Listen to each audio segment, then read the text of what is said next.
afternoon, Leon. Hello, how are you? I'm doing well. How are you? I'm doing fine. I was planning on being muted all the time, so I had to get unmuted there. Hope you're doing well. I am. I'm doing very well. Great.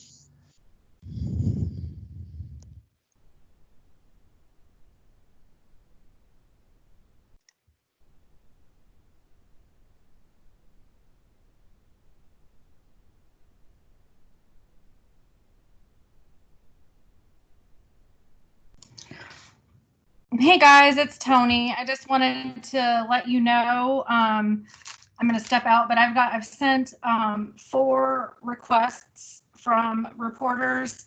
You're probably going to see from WHAS 11, WKYT, WSAZ, and WDRB. So if they come in, just be sure to let them in. I'll be monitoring as best I can as well, but I just wanted to give you a heads up on that. Thanks. Okay. I guess I'll go ahead and I'm at work, but you want me to do my other background anyway, Kevin?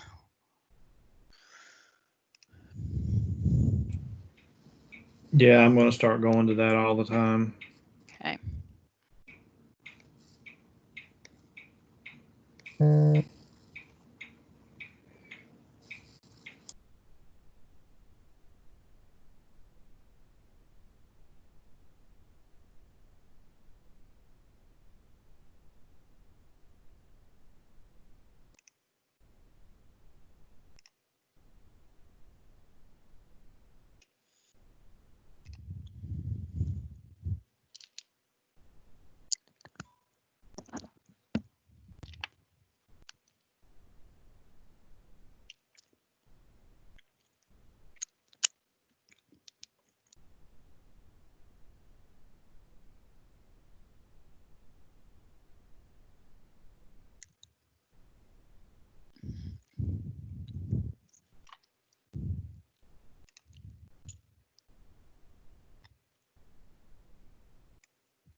Karen, Hey, can you post the agenda in the chat?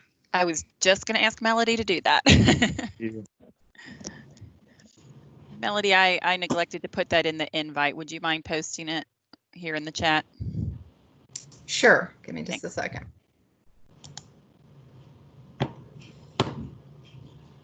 Kevin, I sent it to you in an email.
And we'll also be asking everyone to mute their lines when you're not speaking. Thank you.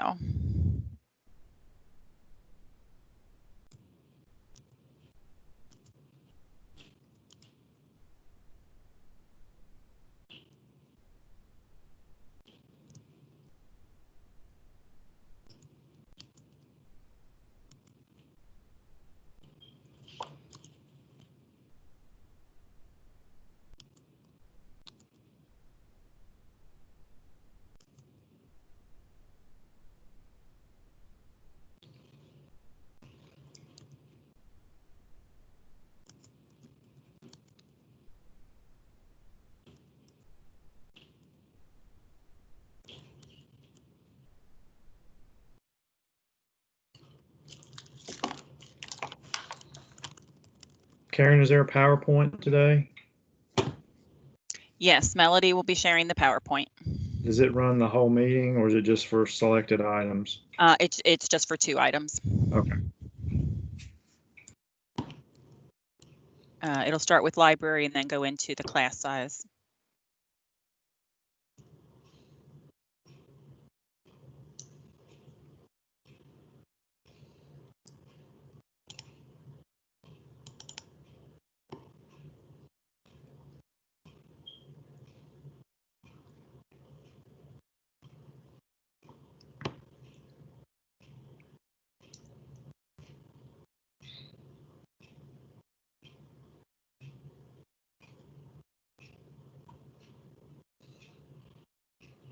Melody, who did you say is doing library guidance? I think that was different than what I originally had on the agenda. It's James Allen and Marty's gonna assist. Okay.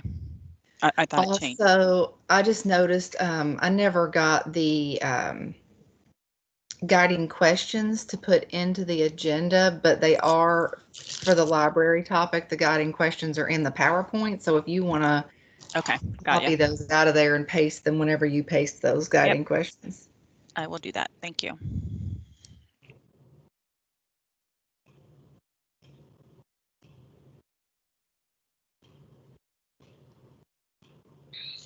Good afternoon, Dr. White. You're on mute. I'm going dark so I can finish my Doritos.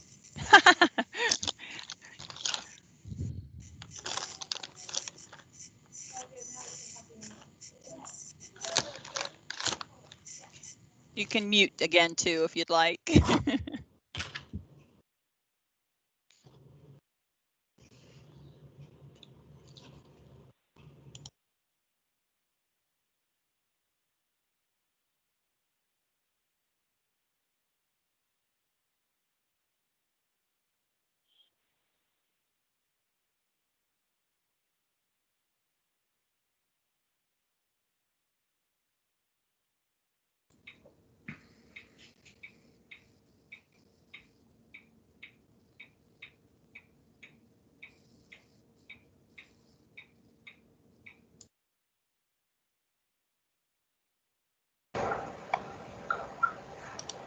In 3, 2.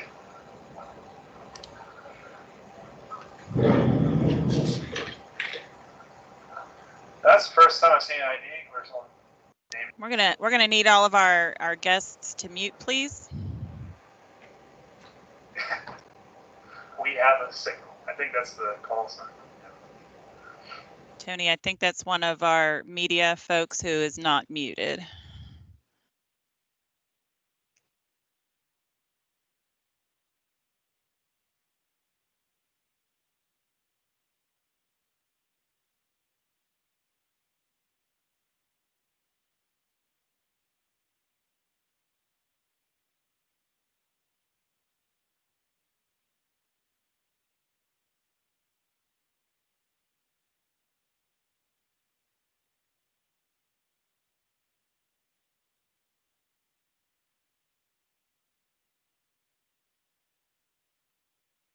Good afternoon, Nancy. I didn't think you were going to be able to join us today.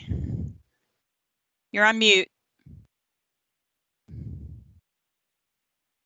Yes, I can for a little while. I have a doctor's appointment at 2:30. Thanks, Karen. No problem. Good to see you. Good to see you. Thank you.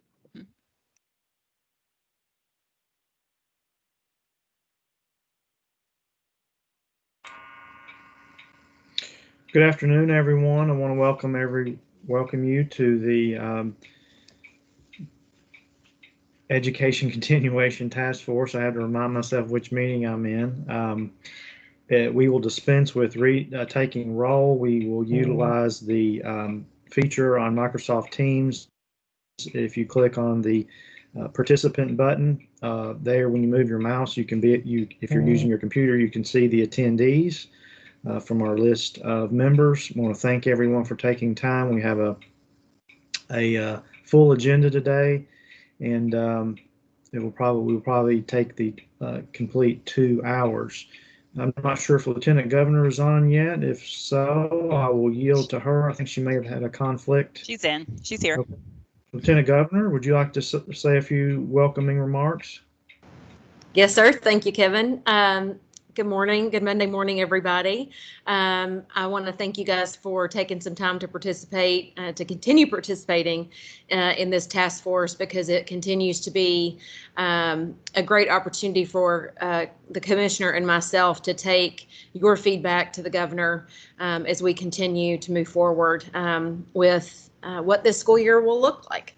I know there's a lot of questions and a lot of possibilities that could come to life. And so we will continue to lean on you and your guidance from what I like to call the boots on the ground, because you are where the rubber meets the road. So thank you so much for taking the time to represent your constituencies and the different areas of our school system on this task force, because the commissioner and I really appreciate your input, and we really do use it and take it to the governor to help formulate steps moving forward. So thank you.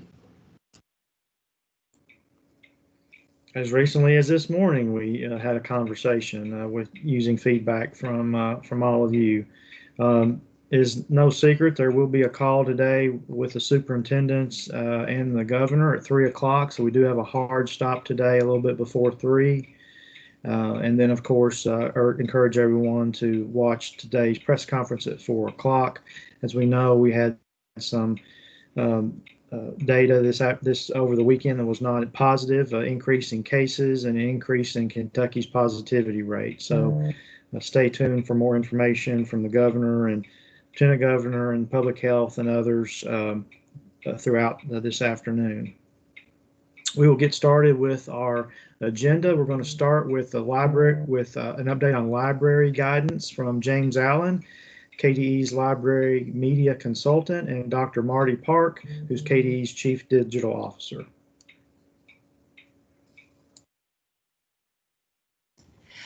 This is Melody. I've pulled the slides up. Let me know if they don't pop up. I can see them. It's good to see you all. This is James Allen, by the way. Sorry about that.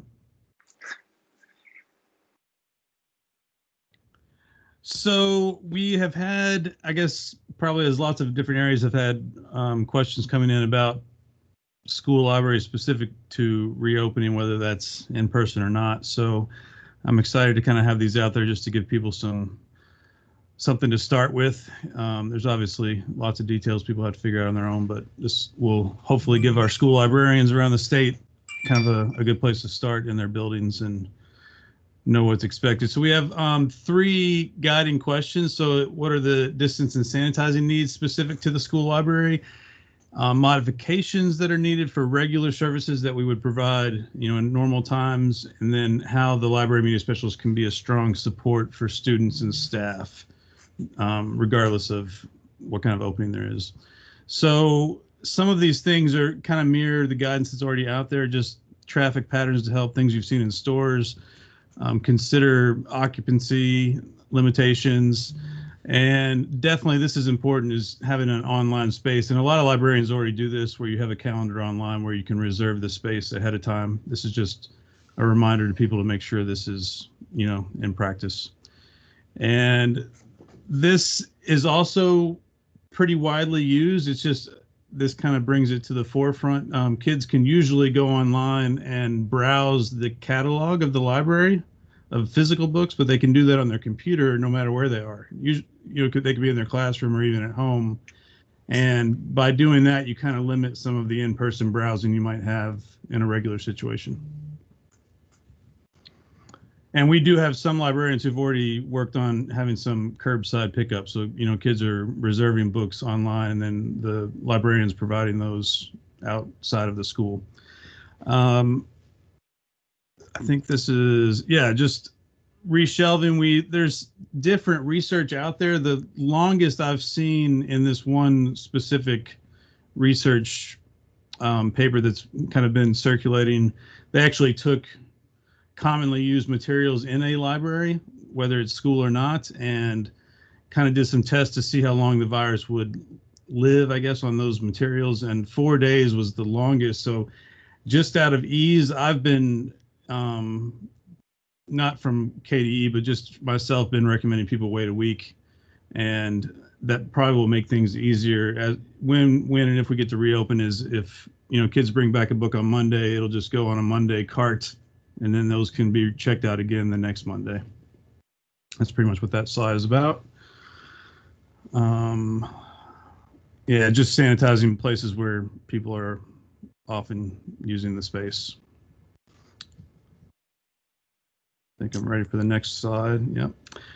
This part is really important. So we have some great partners, our schools do, with KET, which also provides PBS learning media to our schools statewide, and KYVL, Kentucky Virtual Library. There are so many resources in these two places, and not just resources, they're quality materials. It's not just like going to a Google search where you're kind of having to figure out what's good and what's not. These are the KET PBS learning media are free to every school. KYVL has a subscription, but it's you get tons of resources for the amount of money that the school district has to pay. So it would be impossible for a school to buy all of those resources as even a single district to buy all of those anywhere near the cost that KYVL is. Marty, did you want to say something about that?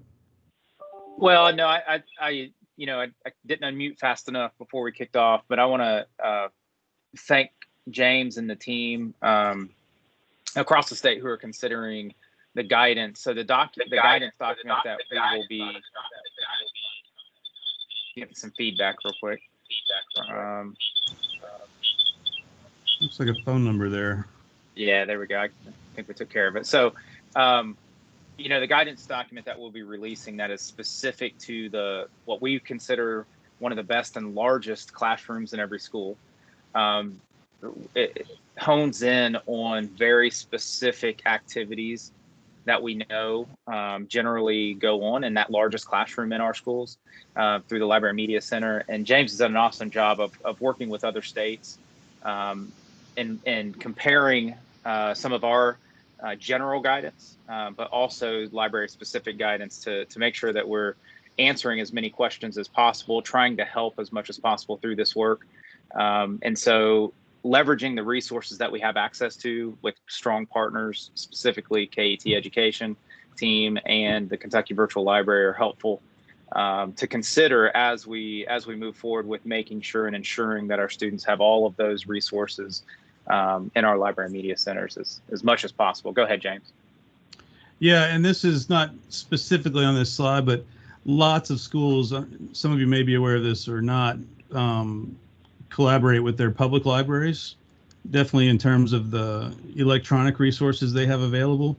So this is just a reminder to reach out to your public librarians, which a lot of times those relationships already exist. This is a great time to kind of push on that, those connections there. James or Marty, there's a question in the chat. Nancy asked she said, I thought those were free. Which one was free? I'm sorry. I'm not sure which one she's referring to. Nancy, could you give us a little more, or you can unmute yourself, Nancy? I was referring to the KET and the virtual virtual library. Yeah, Sorry, KET is free. The resources they provide and the PBS learning media, it's tons of videos and lessons and articles. Those are all free. I believe, I don't know the history probably as well as you, Marty, about KYVL, if you want to talk about that maybe. So the Kentucky Virtual Library, with strong partners at the Council for Post-Secondary Education, which we have team members tuned in as well and ready to share. But that partnership is an annual membership license. And I'm not sure as of right now, we know that additional schools and districts are looking at that license to purchase so that they can include more resources per schools. That is not free. The Kentucky Virtual Library did offer that those free services as we closed the school year down last school year. all the way through. But what we need to consider, and again, James has done a great job of citing over 217,000 ebooks, the full text magazines and journals that are available. These are titles that our students want to read. And so being able to offer a digital version, a digital resource version of these titles is really important. And schools and districts are right now trying to figure out, if they do not have licensing, then how do they level up there? And it is a consortium, so it's kind of the whole state kind of pulling their resources together to offer all of those things for just one subscription price to the school, whereas an individual public library or individual school district would not be able to afford the number of resources that are in KYVL if they tried to do that on their own instead of going through the consortium with KYVL. And the majority of our districts are members already, so. I think next slide, maybe. Yeah. So this is something that happens all the time. So this guidance is really just a reminder. We obviously, as librarians, promote reading. That's kind of most of our number one goal, is doing that in the school. Doing some research on my own for some things.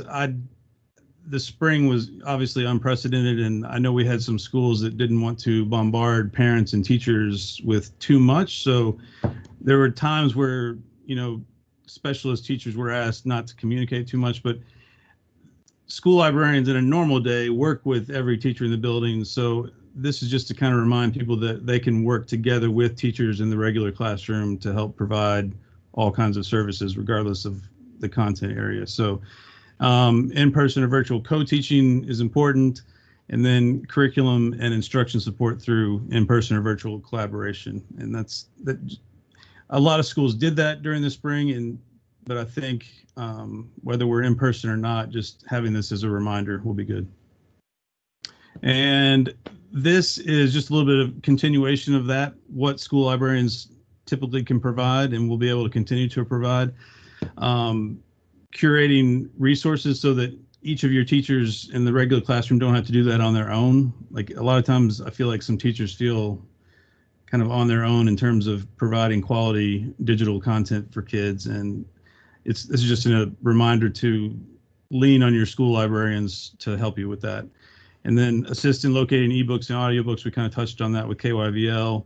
A lot of librarians create tons of PD for their teachers.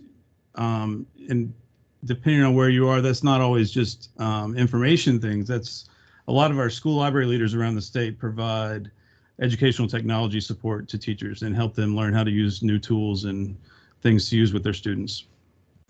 And then to-go style resource checkout is also kind of what we talked about with kids being able to reserve resources and the librarian helping getting those in the hands of students and teachers.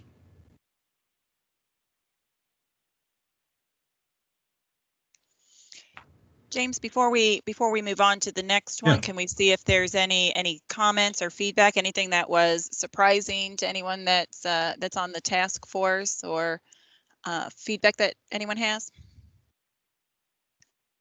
For sure.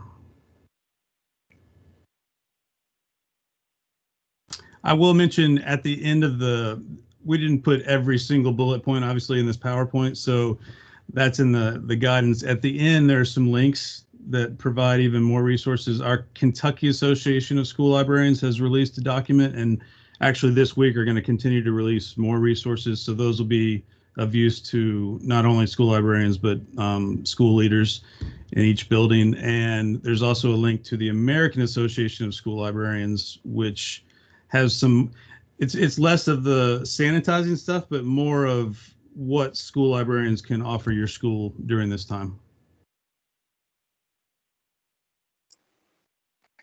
I want to thank James. He's relatively new to the Kentucky Department of Education, but he's well known throughout the state.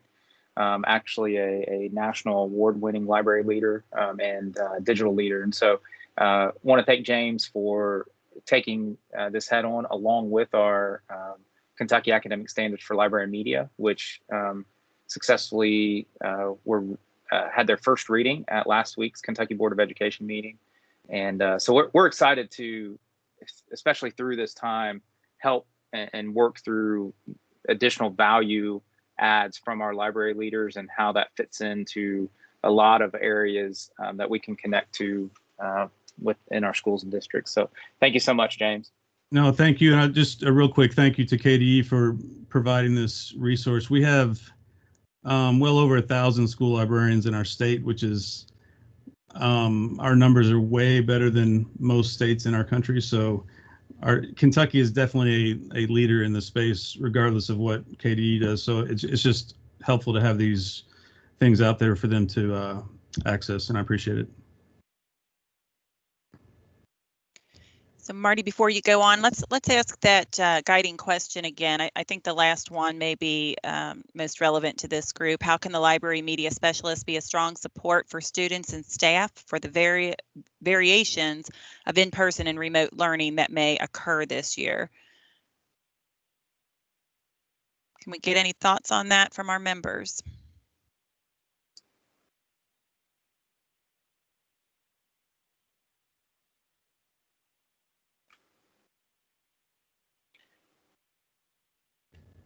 It is a great reflective question as we are designing right now, and so we've worked with numbers of schools and districts to think through how to further include and leverage the what we refer to as superpowers from library leaders, and so it's a question to not only ask but then think through different levels of answers.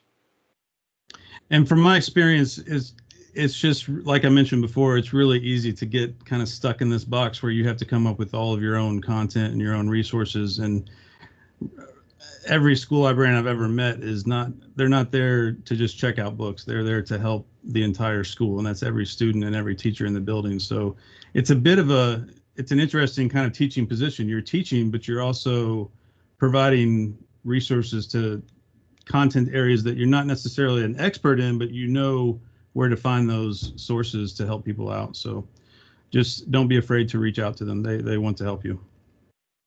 And if something comes up as we move on to the next topic, please feel free to go ahead and put something in the chat, and we'll make sure that we circle back to it. Thanks, James. Thank you.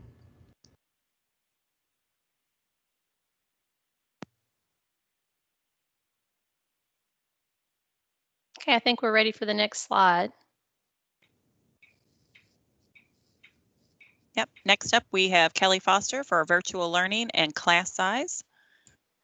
And Kelly, I think Marty's also part of this. Yeah, I'm going to start well. out the presentation, then I'll turn it over to Marty.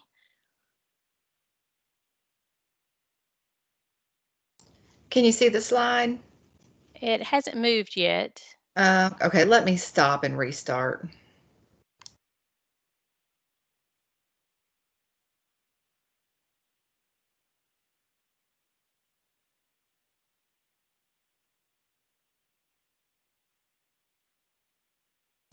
Okay, let me know if you see it.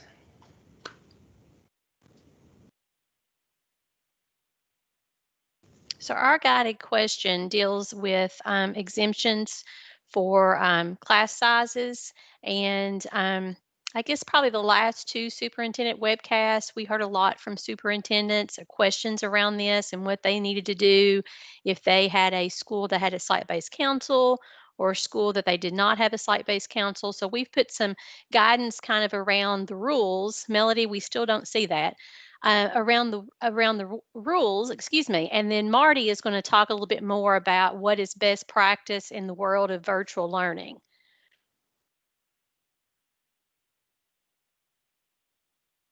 And I have some notes here, so if you can't get the slides, I can go on and just go with what I have. Okay, I've tried a couple of times. I'll try one more thing. Okay. If you want to start, I'll Kelly, go ahead and start. I'll give it a shot. So basically what we have is we have two different types of schools. The majority of our A1 schools do have site-based councils, but there are a handful of A1 schools out there that do not have site-based councils. And then we also have several A5 programs across the state that they do not have site-based counsel. So when thinking about the guidance, if you need to decide if you need a waiver for class sizes when you're going virtually, first thing you need to do is determine if your school has a site-based counsel or not. So if you are a typical A1 school that has a site-based counsel and you feel like you need an exemption of class sized for virtual learning this fall, then you just need to look at your council policies. Maximum class size is referenced in a KRS. And so if you have that a local site-based decision-making council, you just need to review your policies and your procedures and make some adjustments based in your local policy. You do not have to send a waiver request or an exemption request to KDE. I would also say that you also need to check your local board policies and make sure that your local board doesn't have any type of policy that might need to be waived around class size. Okay, so I'm seeing the slides. If you could go down to slide probably 8.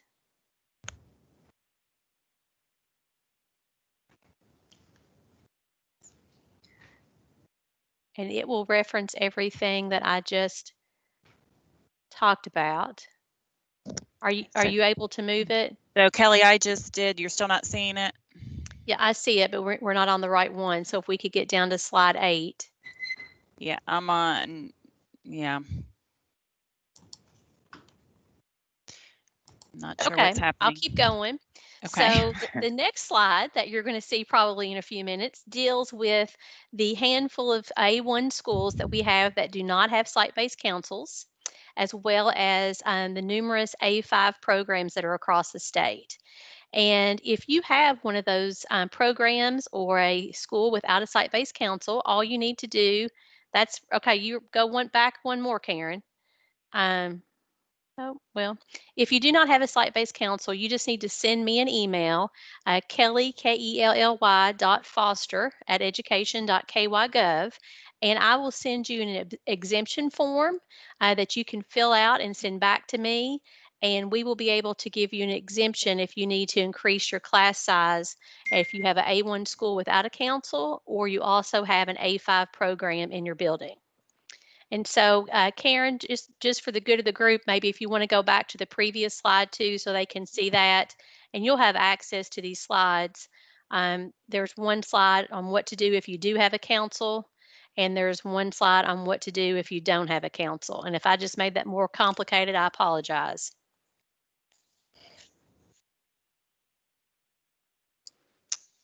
All right, at this point in time, I will turn it over to Marty Park, and he is going to talk to you about the best practices when it comes to virtual learning and class size. Thank you.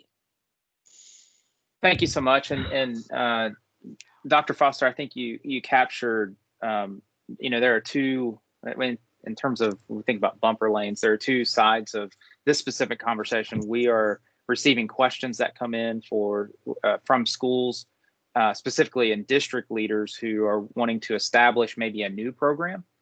And if you're establishing a new program, the questions we're getting is, well, what are the best practices in thinking about the number of students, or in this case, it might be caseload of students per teacher that we should think about. And so there are two sides of this, two parts of this conversation. One is on the requirements that are in place that we need to make sure that you understand, that you have all the flexibilities that you need.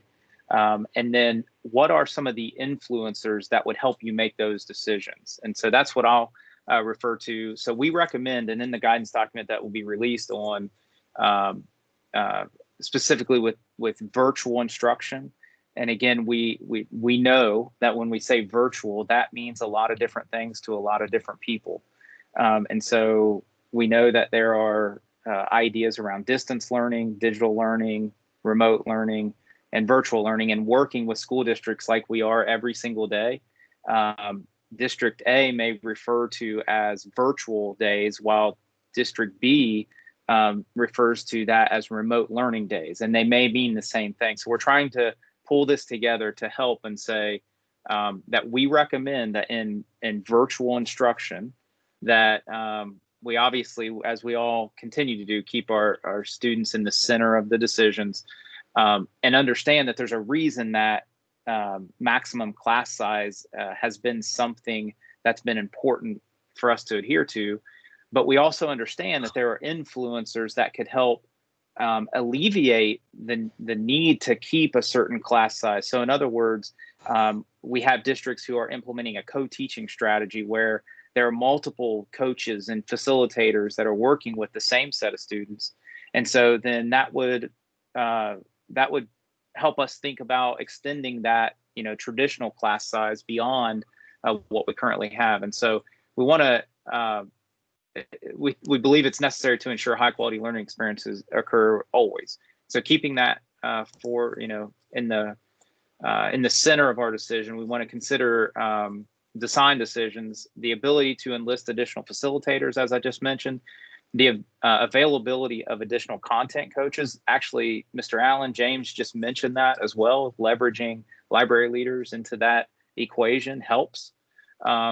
And so these are recommendations for us. That we also know that there are teacher-friendly features inside of platforms that we're using that we recognize can help alleviate some of those concerns about class size, while also understanding, and this actually was a great conversation that came up at our Kentucky Board of Education meeting last week, that we understand that if we overload teachers and individual teachers have too many students that they're watching or helping or guiding through courses or content, that dramatically negatively influences the types of interactions that can be in place. And so we are recommending that we adhere to understanding that what influencers we have in place or the influencers we don't have in place. Further understanding on teacher capacity as it relates to student interactions is important to us.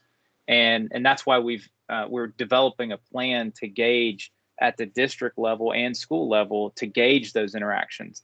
So to say that a little bit differently is if we go a couple weeks and we don't see interactions between students and teachers, and we're counting on maybe a platform to help us with some of the progression of students, but there's not any interactions with a live teacher, then that's something that should be a red flag for us from a best practice perspective. And then the final slide there that we've pulled a couple key points out. Karen, if you could move that forward, that would be helpful. Perfect.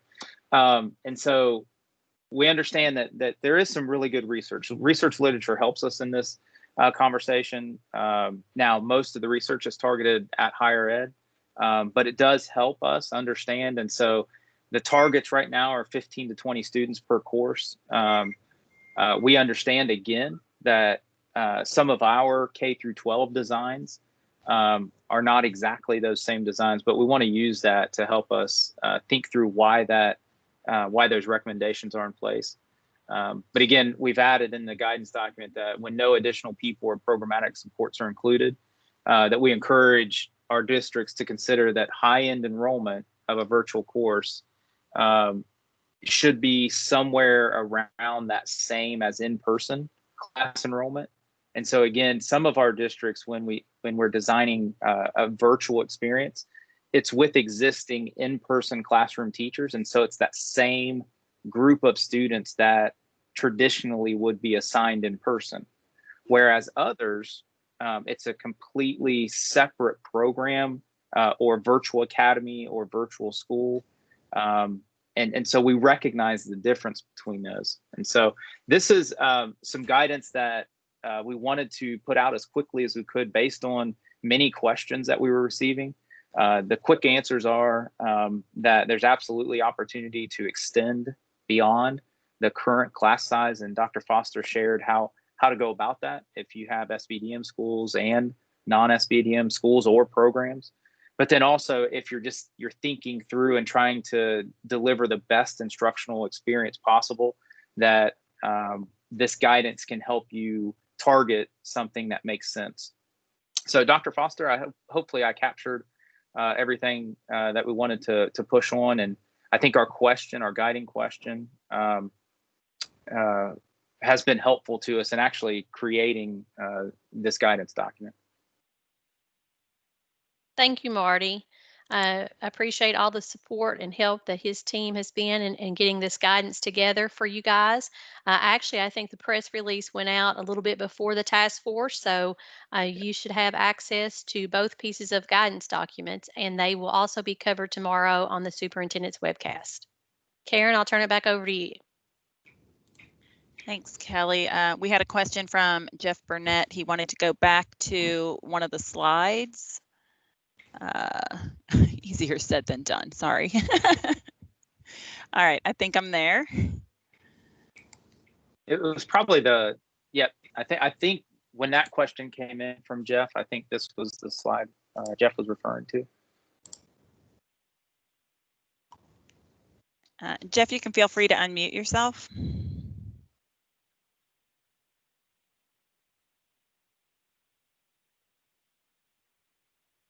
Thank you, guys. Yep, that was the exact slide I was looking for. Appreciate that. Sorry to backtrack a little bit.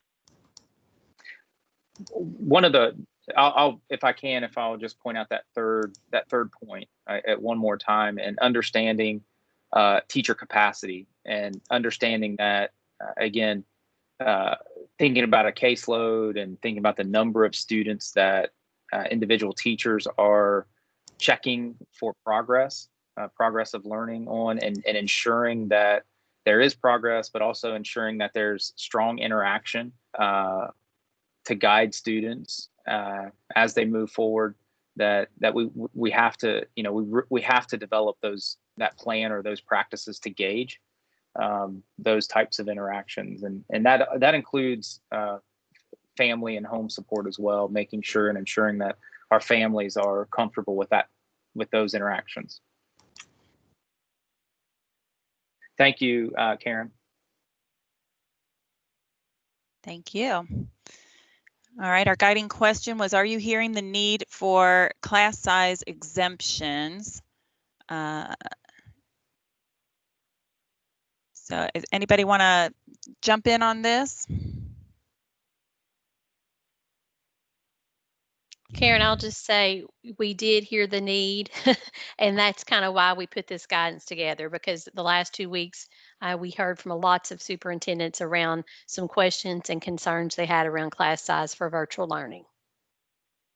Okay, thanks, Kelly. So again, then we'll keep looking for in the chat. So if any questions do come up, again, we can circle back to that. And with that, we can move on to suspending evaluations. We have Todd Davis on to talk about suspending evaluations. Todd? Good afternoon, everyone, and appreciate the time to discuss the topic of certified evaluation. As we move forward into our schools implementing their back to school plans, and just with the COVID situation and the array of different plans that we have a couple of guiding questions as we move forward related to evaluation. And before we get into those, just to give you just a brief update on what is required so far or currently in statute. KRS 156.557 does require a minimum of 1 year for a non-tenured teacher, as well as for a tenured teacher, a 3-year evaluation or a summative evaluation. Senate Bill 177 in the spring allowed districts flexibility to make some changes based on their needs at that time, but that was simply for the previous school year. Additionally, we have 704 KAR 3370, which if we move forward with any changes, the thing that has to be considered with that one is that it requires a minimum of 30 days within starting their first day of employment that they have to be trained and provided the information on how they will be evaluated. So as we move forward, there's a challenge in that if any changes are made in the plan. So that's just some basic information of where we are currently and what's required. But our guiding questions are simply, the first one is it possible to conduct certified evaluations due to COVID-19 related challenges that we're facing so far?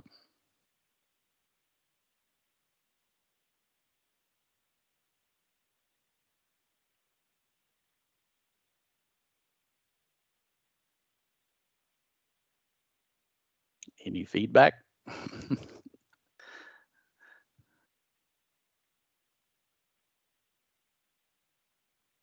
We got a quiet group again here today.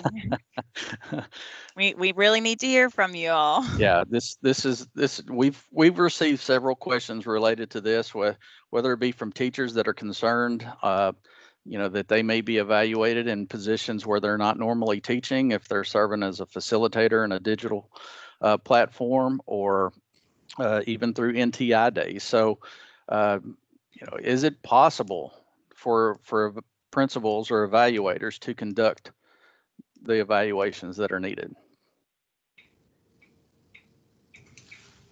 This is Jason Dietrich. I think that the difficulty we'll be able to do it accurately and fairly, considering a lot of schools that are on the virtual environment. I don't know if we stay on that for, I'm in Jefferson County, we're on it for 6 weeks currently, it could be longer.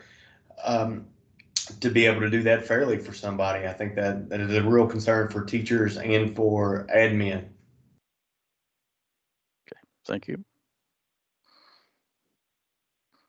And so the second guiding question, I think they kind of, well, they're definitely related, but it's hard to answer one without the other. But what are the challenges as far as conducting those purposeful and meaningful certified evaluations that at the end of the year, you can make those personnel decisions that are needed at that time?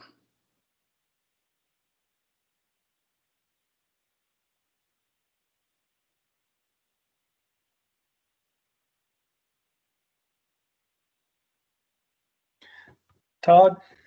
Yes. This is Dave Johnson at Southeast South Central. I guess my thinking on that is that what good teaching looks like virtually is going to be somewhat different than what it's going to look like face to face.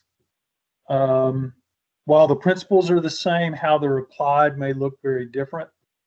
And then the training that it would take to be fair to a teacher, and then for a principal or evaluator to be able to know what those are and how to apply them and how to coach them. It just seems like that's a heavy lift, I think, to do that. Now, I'm not saying it shouldn't be done. I'm just saying if it is to be done, there's going to have to be a lot of forethought go into it about how do we make it a fair system, especially if someone feels like they have to make a decision of a non-renewal or something like that.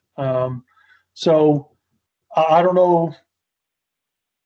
I don't have a good answer exactly how to go about doing that, but I know that it is going to be a heavy lift. Now, I think it's something that probably we need to think about going forward, that it needs to be integrated into our work, because this isn't going to go away. It's going to be kind of like, it's going to be the post-COVID instruction integrated into what we're doing. So it's going to become much more of our day-to-day work in a classroom. But as far as making evaluative decisions, I'm just not sure, especially when it comes to potential employment decisions. At the same time, I don't know that it's a good idea to just say, hey, we're going to wipe the year clean and, do whatever you want to do. I'm not sure that's a good answer either. But I do think it's going to be a really heavy lift that would take some really focused, dedicated work, and probably need to be done fairly quickly in order to get it in place to be fair to folks. Those are just some of my thoughts. Okay, thank you. Any other concerns or challenges that you feel like you're facing in your districts right now? This is Brent McKim with the Jefferson County Teachers Association.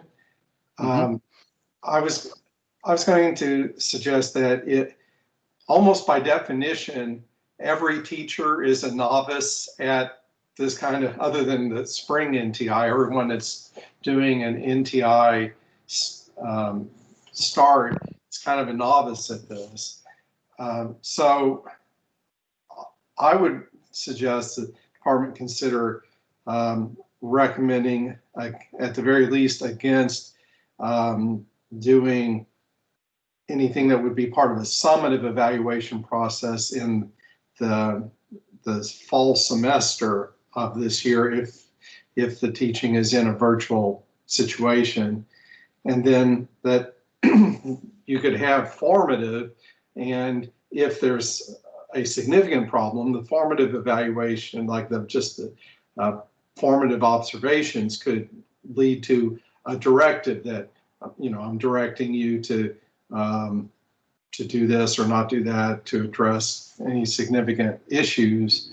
But for the first semester, anyway, as long as we are in this kind of a virtual scenario, it seems like teachers should not be worrying about something that would contribute to their summative evaluation. Then that also tees us up. If it looks like we're going to wind up having some districts that are out beyond that, hopefully we won't, but if we do, then there could be a legislative way to address that at that point. Okay. Thank you, Brent. This is Amy Reeser in KCES, and just along with that, I think with the formative example of evaluation, just thinking through, as we know, teachers are learning and most are working hard along with us to learn virtual strategies. I do think if you look at maybe certain components of the evaluation process, such as professionalism, work ethic, I think we have a lot of great examples of teachers who have who could be acknowledged in that area through a formative evaluation also. So and also the opposite. But I do think it's probably more for the positive. And so maybe even looking at certain components that would lend itself better for a formative evaluation. So just a few thoughts. Okay, thank you. Todd, this is Dave Johnson again. I think if you could do, when it comes to the virtual piece, this being for feedback and growth, because I think what Mr. McKim shared is probably true for the vast majority of our folks. They're novice at what we're trying to do, but we do want to use the information we're gathering to help to grow in our profession. So that, to me, that makes sense. Now, Amy does too, that maybe there's other things that you could include, you could address within that. But I think when it comes to the virtual setting, at this point, more of an emphasis on growth and feedback just makes a little bit more sense to me, I think. Okay. And Dave, I think that's what I was trying to say when I say work ethic and professionalism. I think we've seen great strides in effort and growing. And I just look at our numbers of online learning that have grown from 100 to 12,000 of online courses. And there's no way that they're getting credit for that. They're just doing that to grow their skill set. And so I think growth is the word, probably more than work ethic. So thanks for that. Okay. Any other challenges?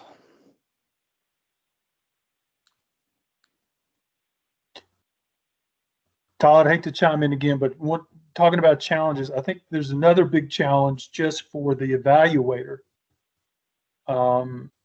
as a principal to know even what to look for when we're trying to determine what a good, strong virtual classroom or what good online instruction should look like. I think that's a challenge of not just the teacher piece, but preparing someone to assess that and to give feedback on that. That's huge. And that's something that our average everyday principal has not been trained in and doesn't know what to look for. So for me, that's another big piece. And how do I even go about doing that to do an observation? And what does that look like? Is it really an observation, or is there other data I need to be gathering together that's going to help me with this? What do I look at? So I think that's a big piece. Thanks, Dave.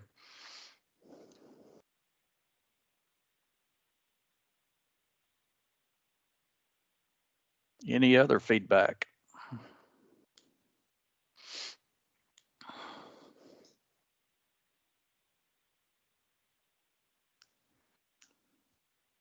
Dave's mentioned several things, as well as Amy, where we might be able to provide some guidance and support, either through the department or in collaboration with all of our partners, which I think it's going to have to definitely be collaborative based on different regions and district need. But what other things do you feel like you would need at the district level for support as well, facing those challenges and barriers?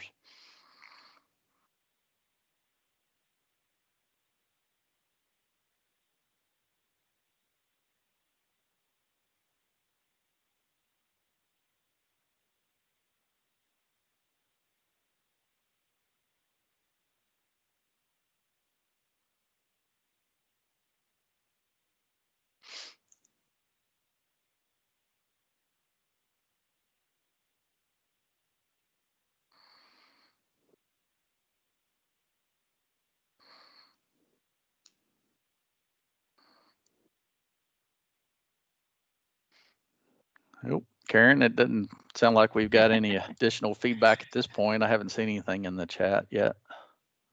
No, I haven't either. Okay. But we'll of course have that open, and there's also going to be an exit slip at the end. So if there's something that you want to add after this conversation, we encourage and hope that you will fill out the exit slip and give us more feedback at that time.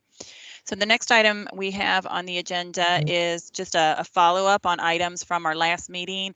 I had asked if there was anything that any of you wanted to share or wanted to hear about on today's task force. And I didn't want you to think that we didn't listen or that we're just ignoring it. That is certainly not the case. Jim Flynn, I know, had a question about what do we do with classified staff during NTI. We did talk about that in a leadership meeting and decided that really it probably would be best to address that in our co-op meetings. So our leadership team is going to take that and make sure that that conversation does happen there. Another topic from Eric Kennedy was compulsory education and education neglect court proceedings. That is something that is being worked on here at the department, and hopefully in our next what are we doing? Task force meeting, we'll be able to have a better discussion about that. So I just wanted to give you a heads up on that. With that, we can go on to our last item, which is updates from the Department of Public Health. And I believe we have both Dr. White and Dr. Meserly on the call to take any questions on that topic.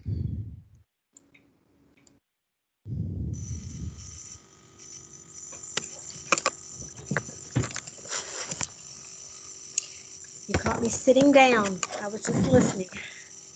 Good afternoon, everyone. Do we have any questions today or anything that we can help as this process goes forward?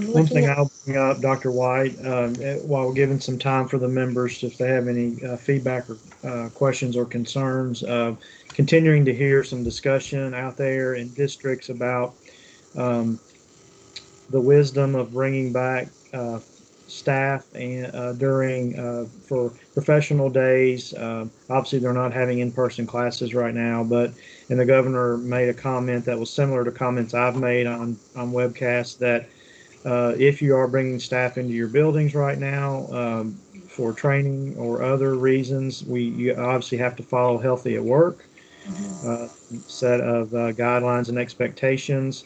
And the governor and the department and public health, we've all been very consistent that we ask school districts to make sure you are fully utilizing the ability to telework where possible, because anytime you're pulling one person or 10 people out of an office environment, then that is reducing your building's capacity. That's by definition increasing space between individuals, and also, reducing the risk of spread and reducing that risk. And so that's important. We also know that there are superintendents and building leaders that want to have meetings and other gatherings to get ready for non-traditional instruction, and they believe that that best occurs in an in-person environment. And so we continue to ask superintendents to just balance those competing interests, and we understand that there may be a need for that.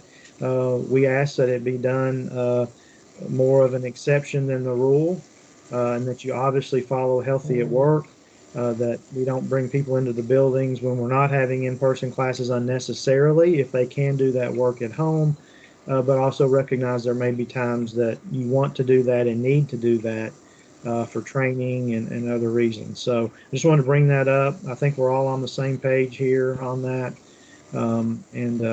Dr. White, I think that's consistent with what we have said over the last few months. Yes, absolutely, because your goal here is not just protecting the students, but it's protecting your teachers and your staff, your bus drivers, your custodians, your cafeteria workers, the front desk folks. So I think it's sticking with those, that healthy at work guidelines is going to give you all the different layers of mitigation. And we've been talking about the more layers you add, the safer that interaction is going to be.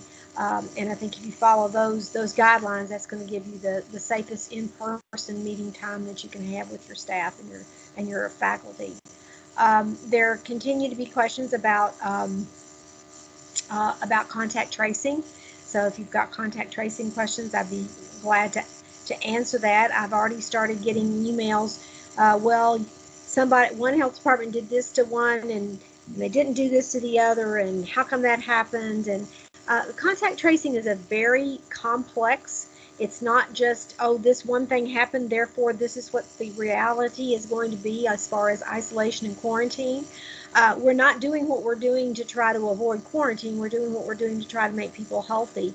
So the time that people were together, the ventilation of the room, were masks worn by one or both people, all of those things impact the decision as to whether someone is quarantined or not. I wish it were simpler than that, but it's more complex. And it's complex to be sure that we don't overreact and quarantine someone who doesn't need to be, as well as being a little on the abundance of caution side of making sure we do quarantine those folks that need to be quarantined. I was pleased to hear on the radio this morning that New Zealand has had no new outbreaks in 100 days. They haven't had one transmission yet. It helps be an island nation. They aren't letting anybody in. That helps, but it does show that they don't have a drug different than we do in Kentucky. They don't have anything different than we do, other than the buy-in of the folks in that country. And so it's that the plain old public health, wearing masks, hand hygiene, and social distancing does impact. If everybody does it and they do it religiously, that will make a difference in transmission. Dr. White? Yes. What are we seeing in some of the other states that are already reopening? Are we seeing any increase in positivity rates or transfer of or transmission of the virus? We are seeing some increases, and I don't have good numbers off the top of my head, and I should have pulled those together before this call. But we are seeing that the more you get people together, unless you've got a group of people that are following every single rule every single time, you are going to see some increasing in that transmission. I think I said last week, well, it wasn't on this call, I'm kind of like the commissioner as to which call am I on right now. But the more you get people together, the more there is going to be that chance of transmission.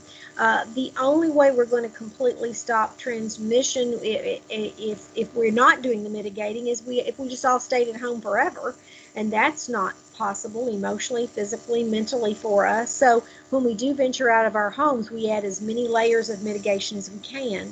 And so that's what all the flagship document and then all those wonderful supporting documents that the department has put together is to get as many layers of mitigation as possible, but it's not going to guarantee there will be no transmission. You're correct. And for the next call, I'll try to pull together some examples for you. That would be helpful. Thank you. It'd be helpful to know too that in some of those where they are coming together, maybe having lower positivity rates, what are they doing perhaps? What are some of their practices that that maybe we could consider that might help us even more here in Kentucky? Well, I do know the school in Georgia that they posted the hallway that looked kind of like a cattle call of kids all swarmed together in the hallway. They've had at least 6 cases now, which I'm kind of shocked if it's only 6. That it doesn't surprise me. We do know of some organized groups that I'll leave their name off, but there are some organized groups that are telling people wear your mask till you get in the building and then take it off so we can all be good buds. That makes the public think that they're following their health, the health recommendations, but when they get inside, they aren't following them. And we're having a lot number of outbreaks in those places that I don't know why they think they can who they think they're cheating when they do that, but really what they're doing is they're cheating their members of their organization, and that's where they have outbreaks. So there's no cheating with COVID-19. We've said before, there's no one plan that will work for every school, but we are dealing with the very same virus in every school, and it is spread by respiratory droplets, and we know how to mitigate that from happening.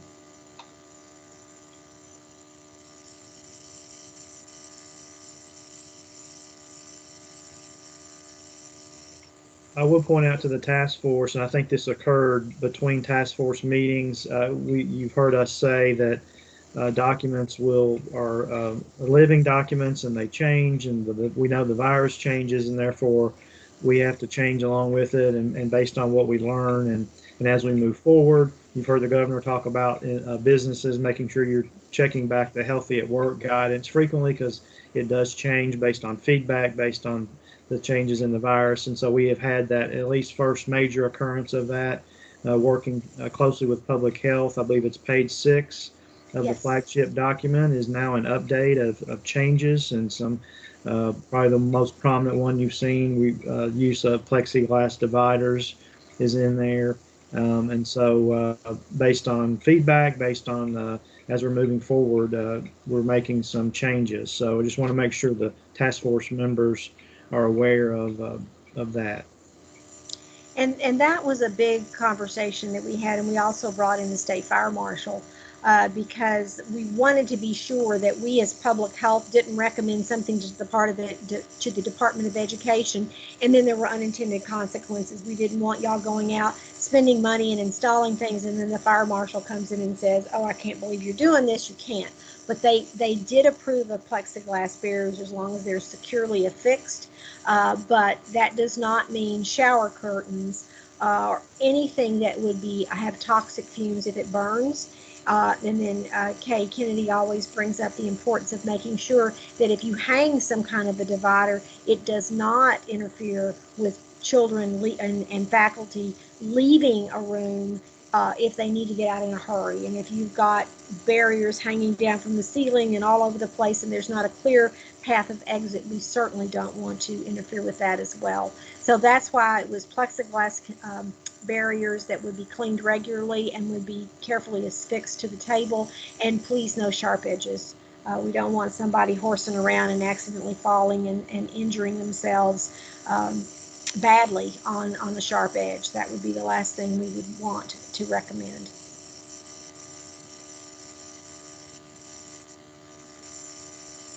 This is Eric Kennedy with the Kentucky School Board Association. I just wanted to come on quickly to say thank you, and I appreciate you and all of your folks at the Department for Public Health in creating our guidance. One thing we've been trying to have folks remember is, especially on social media, is some folks, for whatever reason, don't necessarily trust something that maybe the federal government puts out, that our guidance was really made by Kentuckians, education folks, and Kentucky medical providers. And especially that's true when you see viral articles from I believe the YMCA summer camp in, I think, Georgia, the school in Georgia, and some other places where you see those pictures, and then we see that kids and staff came down with it and was tested positive, where they did not have the same guidance. Apparently, some of those places masking was not even recommended, or definitely wasn't required the way that it is in our guidance. So I know a lot of us are trying to get that information out in front of folks. And I just wanted to thank you and your staff again for the Kentucky created guidance that we have. Well, you're welcome. And that was a real labor of love between our folks and the folks at the Kentucky Department of Education. And I think it is a document we can be proud of. You brought up that camp in Georgia, which is very interesting. If you've seen that account, masks were not part of that camp. So they had these kids living together in cabins that were not part of the same household. And then if you watched Casablanca, shocked that there's spread of COVID, just like they were shocked that there was gambling going on in a gambling casino. So yes, those stories tell you that that if you don't follow all of the guidance, there's going to be spread, as opposed to, and if I'm repeating myself, I apologize, but the two hairdressers that were symptomatic and went back to work in Missouri, and between the two of them in 1 week, they saw 156, I believe, clients. Now, for those of you on the call that are not female, you don't know that we don't go in and get our hair cut in 10, 15 minutes and leave. I have a 30 to 45 minute haircut, although it's obvious I haven't done it in a while, but you are with that person up close and personal for a long period of time. These two symptomatic women that were both coughing and both turned out to be COVID positive, 156 clients, nobody in their salon got COVID-19 because the sick people and all of the hairdressing clients all wore masks the whole time they were in the salon. So it just shows how powerful that mask can be if people are religious about wearing it and using it as it's designed. And I just read while I was eating some peanut butter crackers, there's an article in the Herald Leader that just went online an hour ago, and I haven't gotten through all of them, but it's the 7 myths of COVID-19. That's really very well put together. I think we spend so much time talking about it, we probably should address all of the things that aren't true. People that, like you, who are the authority figures in your communities, and you knowing, learning through the flagship document, the other support documents, your messaging and your actions of being sure you're wearing your mask and being sure that it is an expectation that you have as educators and as leaders in your community, that this is the expectation that you have. That goes a long way in helping us to protect our communities, our children, and our faculty and staff.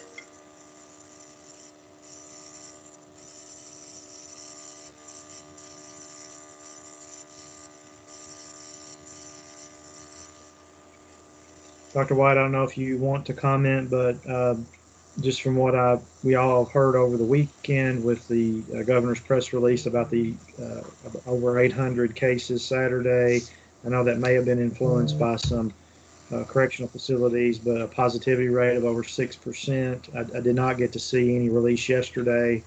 And of course, know the governor's having a press conference today at 4. Obviously, those numbers are not moving in the right direction where we want them to go, particularly as we talk about reopening school. And if you had any comment on that. Yes, well, our Saturday numbers, our Sunday numbers were lower. So if you take Monday through Sunday of last week and compare it to Monday of Sunday through the week before, we actually had about 300 fewer cases than the week before. So I think that shows us that the public mandate of mask wearing has made a difference. However, you're correct. The positivity rate going up is very concerning to us. And so we, as always, we're still going back. We're re-looking at our data. We're wanting, to be sure everything is accurate, which we feel comfortable with. And so I think the good news is we had fewer total numbers. The bad news is that positivity rate that projects what's going to happen going forward if we don't continue with our mitigation efforts. And we've talked before about positivity rate and metrics and what could we make available for schools to make some decisions. So just so that you understand, the positivity rate is we take every test that's done on COVID and that is divided into the total number of positives. So we have had a double of a time getting laboratories to report to us all the negative cases. That's been a lift, it's been a slog, it's been get your thesaurus out and look every word you can find. It has been difficult. But what we are doing now is every day we are sending an email to every laboratory and saying, how many positives did you have yesterday and how many tests total did you do? That's how we're getting our positivity rate. The problem is when I get that email, I don't know how many of those tests were in Franklin County versus Allen County versus Garrett County. I just know in the state of Kentucky, we had this many tests. I can tell you how many positive tests were in Franklin County and Garrett and Allen, but I can't tell you how many tests total were done. So unless you know that denominator, you really can't divide out and say, Connie County, Kentucky has this positivity rate. Even if you could, you still are going to be influenced by the fact that here in Franklin County, where I live, a lot of our teachers live in Scott County and they live in Allen County and in Shelby County. So even if I know my positivity rate and it's really low, if I'm surrounded by counties with a higher positivity rate, it's going to skew me saying, oh, I'm safe, let's open schools and let's do, go forth and do good work, when we've got other people going, the fluid movement of people, whether they be workers, whether they be delivery folks, whoever is coming into that building or the vicinity of your school. It would be nice if we had a clean number we could give you. There just is no way to do that. So we're not holding out on you, and we can do math. We can divide and multiply and all that good stuff. We just don't have the numbers to do it with. Thank you. Any additional feedback? We have our public health experts here. Dr. White, thank you again for being with us. I know you'll be with us again tomorrow on the superintendent webcast. Correct. I encourage everyone to please fill out your exit slip. I know you will continue to think about these issues, particularly the issue related to evaluations. And so if you think of items or thoughts you wish you'd brought up or that you didn't put on the exit slip, feel free to email those to myself or to, if it's relating evaluation, to Todd Davis or Rob Akers. That's one, unfortunately over the last few months, many of the issues we present to you, we've already issued guidance on due to timing. This is one issue where we're basing this guidance on this feedback that we're getting right now on whether or not to provide some relief for evaluation. I think we know we're going to provide some type of relief as far as districts being able to amend their plans, but then how far does that go? So please make sure to fill out your exit slip. I encourage everyone today to watch the governor's press conference. Encourage you to do it, of course, every day. I don't know that there's been a press conference where something related to our work in education is not addressed. Of course, COVID is directly related to our work. And I know there will be some information today that you'll need to make sure that you hear. Karen, anything else before we sign off? Yeah, Amy Razor put something in that I thought we should probably just point out, and it was in regard to teacher evaluation. She mentioned a teacher's self-evaluation tool may be helpful so that they can help guide the conversation and the progress they're making. This could help with the ability to understand the work occurring in progress made by each teacher. Great feedback. I missed that in the chat. Thank you. Yep. And that's all I have. Our next meeting is August 24th. As always, if your organization needs some time during the task force to get feedback, or even to present on something you're doing related to the time we are in, feel free to let Karen know. We're happy to add you to the agenda. In addition to any topics you think we need to address on the task force that we're not adding to the agenda, feel free to let us know those. Everyone have a great rest of the day. And again, please watch the governor's press conference today at 4 o'clock. Take care. Thanks, everyone.